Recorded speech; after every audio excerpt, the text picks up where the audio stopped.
Hello guys, welcome to BA UP Academy. हम BA के first semester में physical geography physical geography title है उसको कवर कर रहे हैं। आज यूनिट 3 है। इससे पहले हमने वलन को कवर कर लिया है, भ्रंश, अपक्षय, अपर्दन, यह सब हमने पढ़ लिया है। आप उस पहले वीडियो को देख लीजिएगा, पेपर के लिए इम्पोर्टेंट है। जैसे कि आज का टॉपिक है वायुमंडल का संगठन और संरचना। संगठन और संरचना को समझ लेते हैं। जैसे कि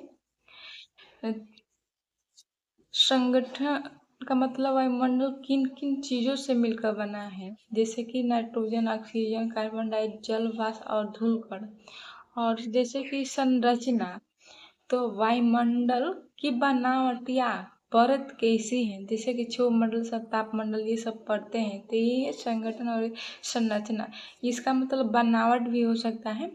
जैसे कि हम परिभाषा को देखते हैं। वायुमंडल शब्द वायुधन मंडल से बना है। इसका परिभाषा देख लेते हैं वायुमंडल का। तो पृथ्वी को चारों ओर से घिरे हुए गैस, जलवाष्प एवं सूक्ष्म धूल कणों के विशाल आवरण को ही हम वायुमंडल कहते हैं। जैसे कि हमने वायुमंडल का दूसरा भी परिभाषा लिख दिया है आसान भाषा में, आप उसे भी देख लीजिए एक बार। जैसे कि दूसरी परिभाषा, पृथ्वी के चारों ओर से घिरे हुए वायु के विस्तृत फैलाव को ही हम वायुमंडल कहते हैं। तो आपको जो आसान लगे वो पेपर में लिखिए।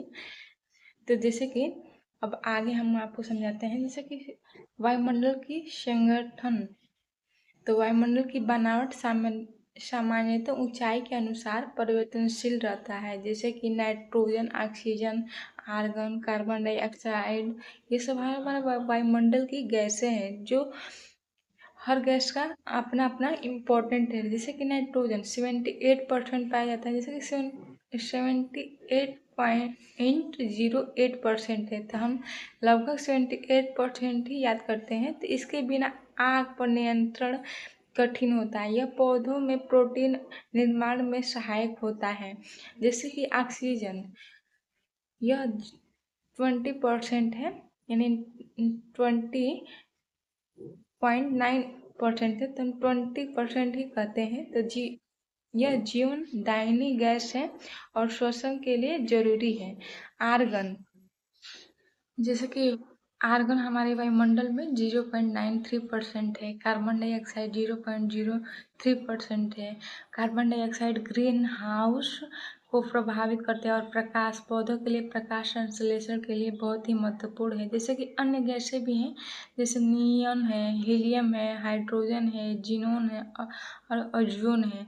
अब जैसे कि जल वाष्प, यह ऊंचाई और स्थान के अनुसार बदलता रहता है। जैसे कि वर्षा, कोहरा, बादल और ओस जैसी मौसमी घटनाएं इसी कारण होती है। जैसे कि जलवाष्प के ही कारण मौसमी घटनाएं, बादल, कोहरे और ओस होता है। जैसे कि धूल कण है, यह सूर्य से किरणों का प्रकीर्णन करते हैं, जिसके कारण आकाश हमें नीला दिखाई देता है, या शाम के समय हमें सूर्य लालिमा दिखाई देती है। तो इन्हीं सब कारणों की वजह से। तो अब हम चलते हैं जैसे कि क्षोभमंडल से तापमंडल, मध्यमंडल, इन सब के बारे में, परतों के बारे में समझ लेते हैं।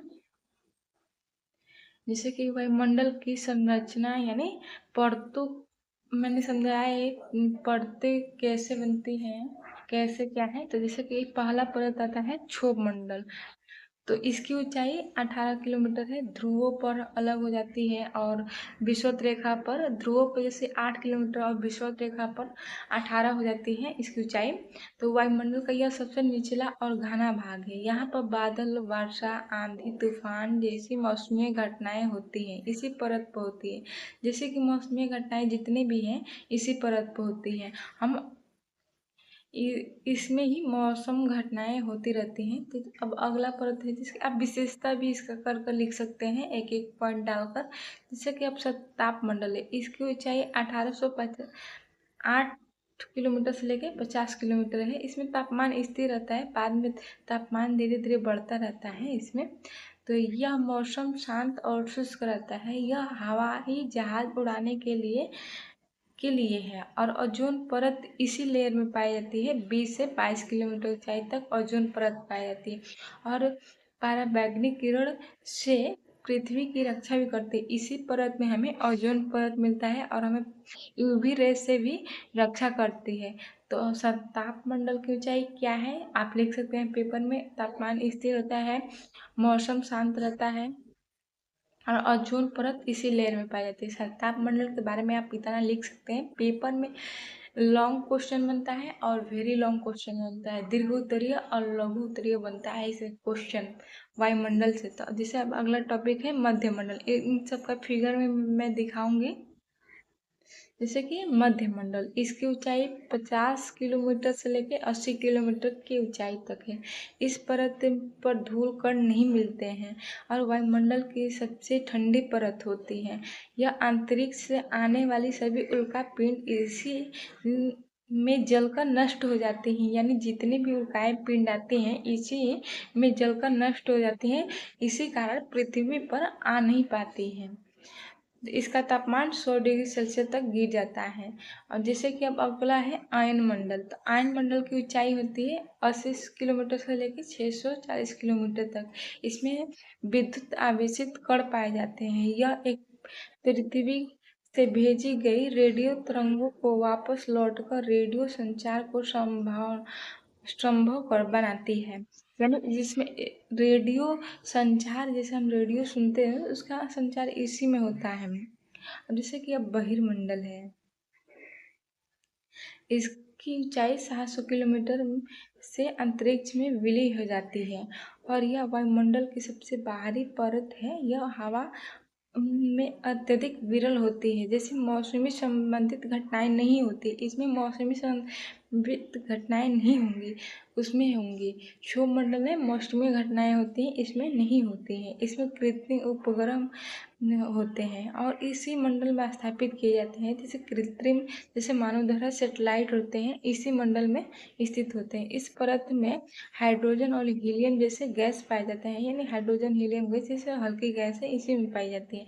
तो जैसे कि हम बता दें आपको फिगर में, देखिए यहाँ पर जैसे कि ये अर्थ है, ये क्षोभ मंडल है। तो मौसमी घटनाएं, बादल, वर्षा, इस सब घटनाएं क्षोभ मंडल में होगी। संताप मंडल में क्या है, तो ओजोन परत पाई जाती है, परावैंगनी किरण से हमें रक्षा करते हैं। मध्य मंडल में क्या है, हमें उल्का पिंड से आता है जो, वो इसी में जलकर नष्ट हो जाता है। आयन मंडल में रेडियो संचार होता है और मध्य मंडल में अंतरिक्ष यान, ये जैसे कि सैटेलाइट हुआ, इसमें होता है। और यहाँ पर इनकी ऊंचाई भी दी गई है।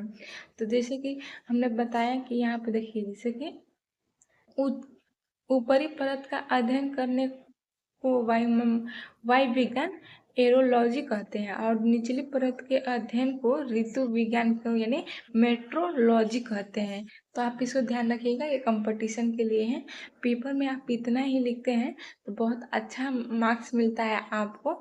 तो thank you for watching. Please like and subscribe कीजिए। आपको वीडियो कैसी लगी प्लीज़ कमेंट में बताइए और अगला टॉपिक मैं जल्दी डाल लूँगी। तो thank you for watching. Please like and subscribe कीजिए, ये पेपर के लिए इम्पोर्टेंट है।